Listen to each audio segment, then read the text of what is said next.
నమస్కారం NSTV news కి స్వాగతం. నా పేరు ఉషా. ముందుగా ముఖ్య అంశాలు. తానూరు మండల కేంద్రంలోని కస్తూర్బా గాంధీ బాలికల పాఠశాలలో ఉచిత ఆర్ఓ వాటర్ ప్లాంట్ ను ప్రజా ట్రస్ట్ చైర్మన్ మోహన్ రావు పాటిల్ తన చేతుల మీదుగా ప్రారంభించారు.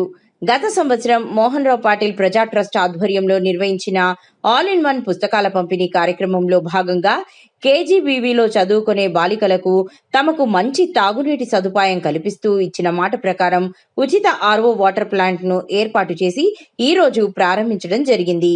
ఈ సందర్భంగా అత్యవసర పరిస్థితి వచ్చినప్పుడు నా నియోజకవర్గ ప్రజల కోసం మోహన్ రావు పాటిల్ ప్రజా ట్రస్ట్ ఎలవేళలా అండగా ఉంటుందని తెలపడం జరిగింది.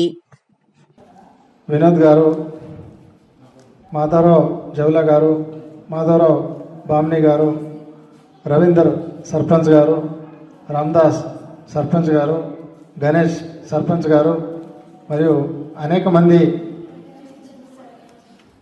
కార్యకర్తలు, అభిమానులు మరి ఇక్కడ ఒక పండుగ వాతావరణం అనిపిస్తుంది.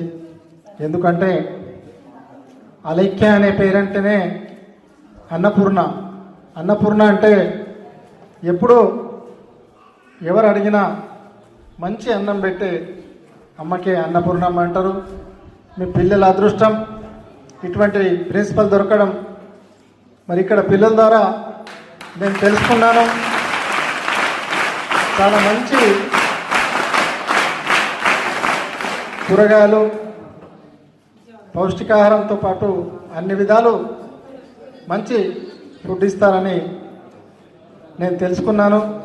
మరి పిల్లలకి ఎట్లయితే తన తల్లిదండ్రులు చూసుకుంటారో వాళ్ళకంటే ఎక్కువ కూడా ప్రిన్సిపల్ అమ్మ చూసుకుంటున్నారంటే మన పిల్లలు, మన తానూరు మండల తల్లిదండ్రులందరి అదృష్టంగా నేను భావిస్తున్నాను. మరి మీరు ఇలాంటి సేవలే పిల్లలకు చేస్తూ ఉండాలి అని నేను కోరుకుంటున్నాను. ఈరోజు ఇక్కడ వాటర్ ప్లాంట్ అవసరమని చాలాసార్లు మరి మేడం చెప్పడం జరిగింది. చాలా సందర్భాల్లో మరి పిల్లలు ఇబ్బంది పడుతున్నారు సార్, తొందరగా చేయండి అని. తప్పకుండా అమ్మ, ఇచ్చిన హామీ తప్పకుండా నెరవేర్చడమే మోహన్ రావు ప్రజా ట్రస్ట్ కార్యక్రమం అని సభాముఖంగా మీ అందరికీ తెలియజేస్తూ ఉన్నాను. మరి అదేవిధంగా అనుకోని 5 సంఘటనలు జరిగినప్పుడు ట్రస్ట్ ద్వారా ఆర్థిక సాయం ఆ కుటుంబాలకు మనోధైర్యం కల్పించే కార్యక్రమం కూడా చేస్తూ ఉంటాం. గత 3 సంవత్సరాల నుంచి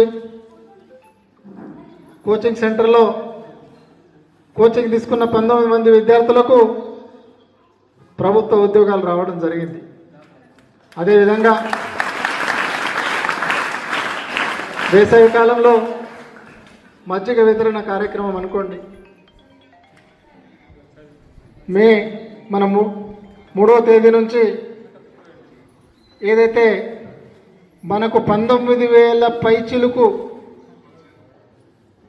పోస్టులు భర్తీ చేయడానికి నోటిఫికేషన్ విడుదల చేయాల్సిన ప్రభుత్వం 7,000 పైచిలకు పోస్టులకే నోటిఫికేషన్ విడుదల చేసింది. అది దృష్టిలో పెట్టుకొని మనం ఉంటున్నది చదువు తల్లి బాసర అమ్మవారి చింతలో కాబట్టి మరి ఏదైతే కానిస్టేబుల్ ఉద్యోగాలకు అర్హులున్న వారు అనుకోండి, ఎస్ఐ ఉద్యోగాలకు అర్హులున్న వారికి అనుకోండి, కోచింగ్ మంచి ఉపాధ్యాయ బృందాన్ని పిలుచుకొని కోచింగ్ ఇచ్చే కార్యక్రమం చేస్తూ ఉన్నాం. పిల్లలతో పొద్దున తొందరగా వస్తారనే ఉద్దేశంతో మధ్యాహ్న భోజన కార్యక్రమం కూడా ఏర్పాటు చేయడం జరిగింది. మీ పిల్లల ఆశీస్సులు అనుకోండి, మీ కళాశాల ప్రిన్సిపల్ గారి ఆశీస్సులు అనుకోండి, మరి మీ కళాశాల ఉపాధ్యాయులు, అదేవిధంగా నా పత్రికా మిత్రులు అందరి ఆశీస్సులతో మరి ప్రజా ట్రస్ట్ ద్వారా సంక్షేమ కార్యక్రమాలు మునుముందు కొనసాగుతూనే ఉంటాయని సభాముఖంగా తెలియజేస్తున్నాను. మరి గత సంవత్సరం కంటే ఈసారి ఆల్ ఇన్ వన్ గైడ్స్ మీకు తొందరగానే పంపిణీ చేస్తామని హామీ ఇస్తున్నాను. వాళ్ళతో పాటు ఇంటర్ చదువుతున్న విద్యార్థులకు కూడా వాళ్ళకు కూడా మటీరియల్ ఇచ్చే కార్యక్రమం చేస్తామని తెలియజేస్తూ మరి అవకాశం ఇచ్చిన ప్రిన్సిపల్ అమ్మకు, గ్రామ పెద్దలకు, యువకులకు, విద్యార్థులకు, ఉపాధ్యాయ బృందానికి ధన్యవాదాలు తెలియజేస్తూ ముగిస్తున్నాను. జై హింద్, జై భారత్.